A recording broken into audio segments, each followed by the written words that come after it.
BJP का राजा सिंह पर Undertaker वार, party क़यादत नाराज, इन्हिराफ के बाद नाअहल करार दिए जाने का इम्कान। बीजेपी में अंदरूनी इख्तिलाफात अब खोलकर सामने आने लगे हैं। तेलंगाना से एमएलए राजा सिंह के खिलाफ बीजेपी क़यादत सख्त मुअक्किफ इख्तियार करती नजर आ रही है। इत्तलात के मुताबिक राजा सिंह को पार्टी से नाअहल करार देने की कार्रवाई बहुत जल्द शुरू होने वाली है। राजा सिंह ने हालिया दिनों में पार्टी लीडरशिप पर संगीन इल्जामात लगाए थे और रियासती सदर के इंतखाब के मौके पर नामजदगी का ऐलान करने के बावजूद कागजात दाखिल न करके बराह रास्त पार्टी पर तनकीद की। इस रवैये पर बीजेपी हाईकमान ने सख्त नाराजगी का इजहार किया है।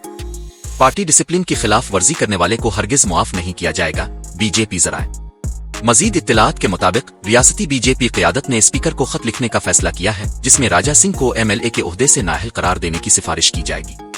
दूसरी जानिब राजा सिंह ने बीजेपी से बाज़ाब्ता इस्तीफा दे दिया है और सियासी गिलियारों में चामेगोइयां जारी हैं कि वो जल्द ही बीआरएस में शमूलियत इख्तियार कर सकते हैं। नाजरीन, क्या राजा सिंह वाकई बीजेपी छोड़कर बीआरएस का हिस्सा बनेंगे? क्या पार्टी क़यादत मजीद बागी आवाजों पर भी कार्रवाई करेगी?